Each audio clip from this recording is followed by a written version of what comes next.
my name is Redo Meyer and I'm the tech lead for Google's Android Developer Relations team. This efficient data transfers Devbyte is going to look at techniques that you can use to reduce the battery drain of your app without affecting the freshness of your data by adapting the frequency of your updates based on context.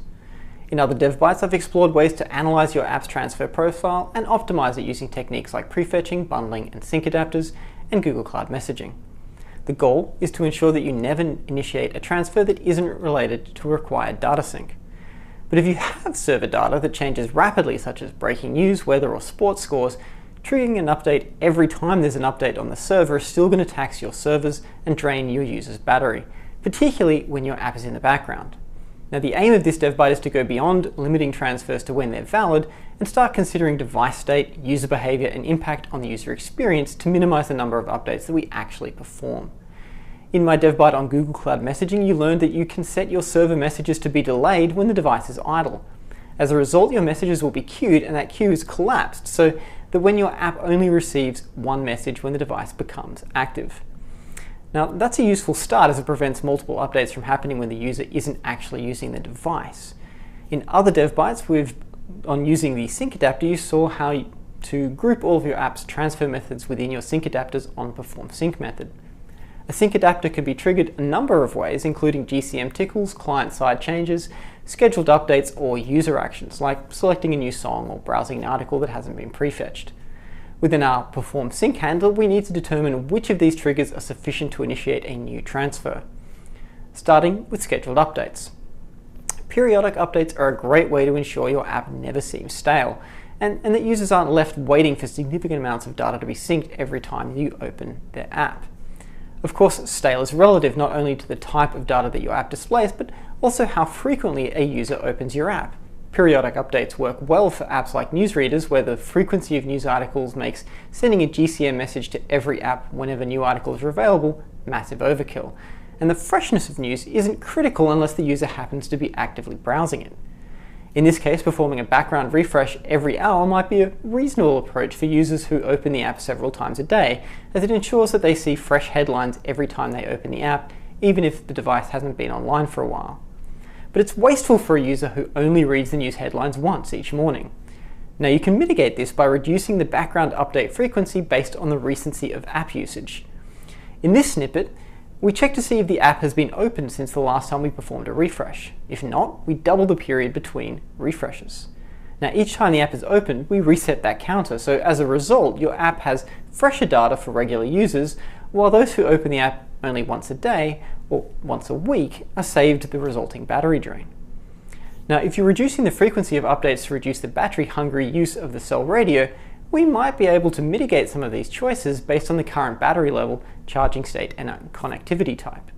It's generally good practice to minimize background updates when they don't result in notifications, but the impact of performing updates while the device is charging over AC is negligible. So you can reconsider some of those assumptions when the device is connected to a charger. Conversely, you can listen for a broadcast telling you that the device is low on juice, and reduce or eliminate background updates completely until the device is charging.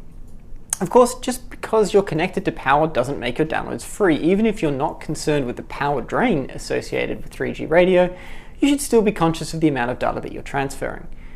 You can also monitor the current internet connection to help mitigate against that.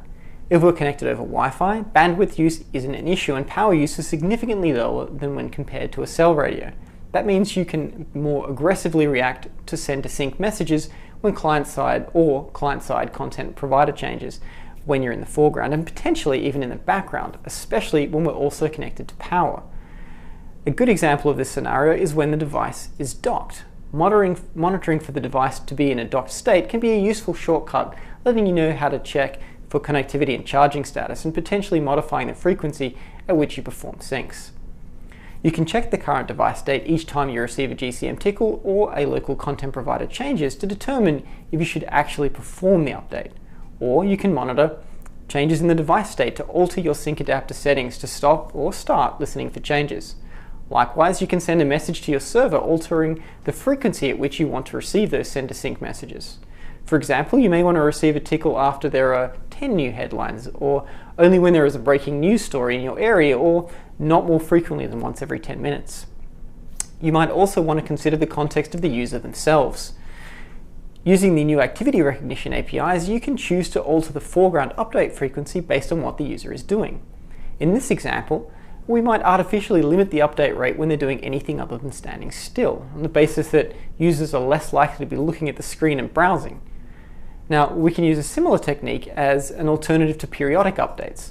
Rather than update the app once every 24 hours to ensure it's fresh in the morning, you might check for the tilting activity after a prolonged period of being stationary, as an indication that the user has been asleep and has now gotten up in the morning, so it's worth refreshing their data.